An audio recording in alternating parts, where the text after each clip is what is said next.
ये मैं राजस्थान से बात कर रहा हूँ। राजस्थान के एक जिले करौली जिले का मैं रहने वाला हूँ और मेरा नाम है राम सुंदर सैनी और फूले सेना का प्रदेश अध्यक्ष हूँ। जी, तो सर समाज हाँ, जी, मैं देख रहा था सर ये आनंद स्वरूप महाराज जो हैं उनके खिलाफ ने आपने एफआईआर कराया है। अभी देखने को मिल रहा था इससे कुछ समय पहले वो बाबा साहब अम्बेडकर और तमाम जो जी जो जी जो एससी जी। एसटी अब ओबीसी देखिए कम आपने जैसे कि नाम लिया है महाराज। महाराज का नाम ही आपने महाराज जोड़ दिया पहले, और महाराज शब्द को शायद आपके सामने मैं इसकी व्याख्या करूं तो बहुत एक अच्छी होती है। किन लोगों के लिए इस शब्द का प्रयोग किया जाता है, जैसे हमारे महात्मा ज्योतिबा फुले, उनके लिए महात्मा का शब्द क्यों इस्तेमाल हुआ ये आप जानते होंगे। तो जी, ये जी। जो स्वामी आनंद स्वरूप जी हैं, ये अपनी सोशल मीडिया प्लेटफॉर्म फेसबुक पर इनका एक पोस्ट आया कि हिंदू धर्म में मतलब भ्रम फैलाने वाले या हिंदू धर्म को तोड़ने वाले या हमारे समाज को हिंदू धर्म से अलग करने के लिए महात्मा ज्योतिबा फुले को इन्होंने जिम्मेदार बनाया है, और नीचे इन्होंने लिखा ज्योतिबा फुले मुर्दाबाद। अब हुँ, इन महाशय को कैसे समझाएं कि महात्मा ज्योतिबा फुले महिला सशक्तिकरण, सामाजिक एकता और बहुत से ऐसे मुद्दों को लेकर के उन्होंने बहुत संघर्ष किया, अपना जीवन समर्पित कर दिया।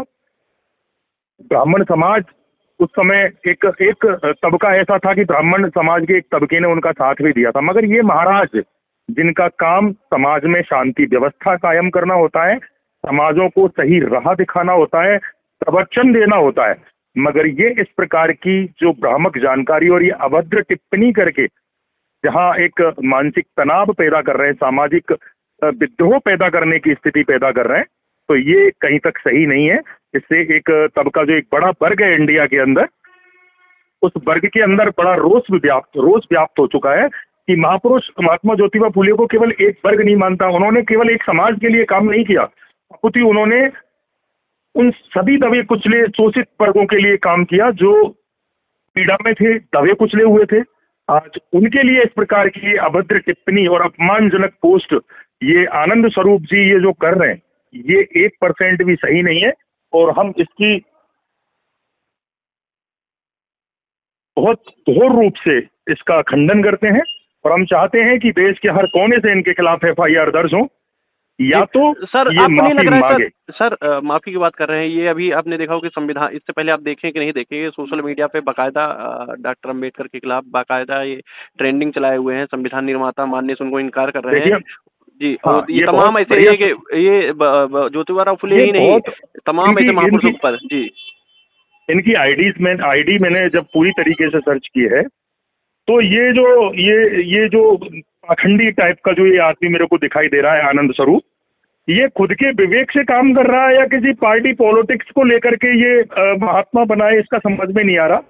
ये उन महापुरुषों के लिए ऐसी अभद्र और अशोभित टिप्पणियां कर रहा है जिन लोगों का भारत में बहुत योगदान रहा। बाबा साहब अम्बेडकर की बात करें, बाबा साहब अम्बेडकर को आज अमेरिका जैसा एक जो सबसे बड़ी शक्ति है वो पूछने का काम करता है, और ये महाशय उनको यहाँ नीचा दिखाने का काम करते हैं।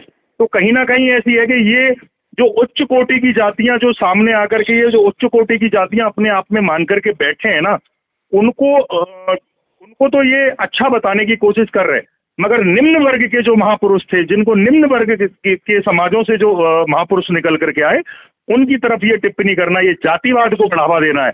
और ऐसे जो संत होते हैं या जो भी महाराज जैसे कि आपने उनके नाम के आगे लगाया, तो इनका काम समाजों में विखंडता पैदा करना नहीं होता, और ये जातिगत टिप्पणियां करके, क्योंकि महापुरुषों को हर एक समाज लेकर के चलता है। आज आप देख लीजिए दौर क्या है, आज दौर वही है कि अगर बाबा साहब अम्बेडकर को मानते हैं तो जो आज भी जो दबे कुचले समाज है वो उनको मानते हैं। महात्मा ज्योतिबा फुले उनको एक बहुत बड़ा तबका मानता है।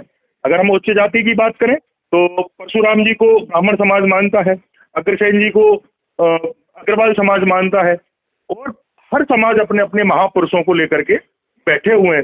तो क्यों हम अपने महापुरुषों का अपमान सहन करें? क्या लग रहा ये सर बात इनको सर सत्ता का संरक्षण प्राप्त है क्या? क्योंकि ये बार-बार बिल्कुल बिल्कुल, बार-बार ऐसी बातें कर रहे हैं। मैंने इनकी आईडी को देखा है।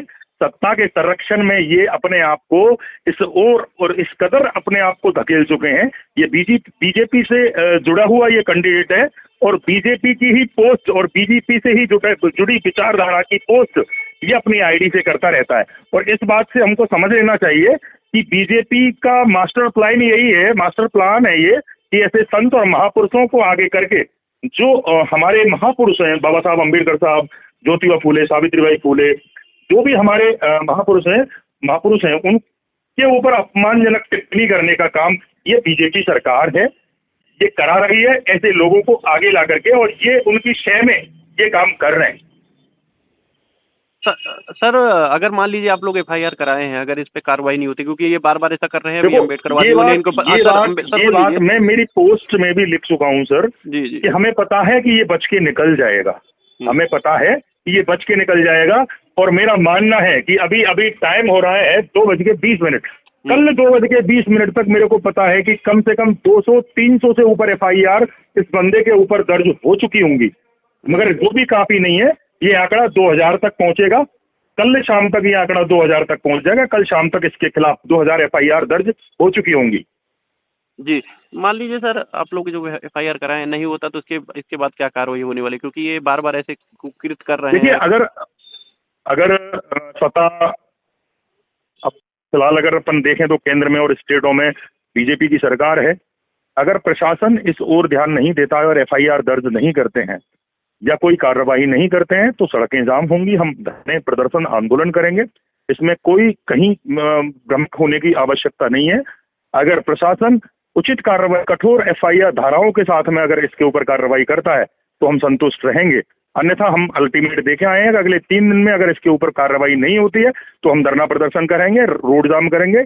इसमें कोई लेकिन किंतु परंतु नहीं होगा। जी, तो सर, धन्यवाद आप हमको महत्वपूर्ण समय देने के लिए, क्योंकि ऑनलाइन इंटरव्यू हो नहीं पाया, लेकिन फ़ोन से आपने हमको जानकारी दी, इसके लिए बहुत-बहुत आभार। धन्यवाद। जय भीम सर। ओके, जय भीम सर।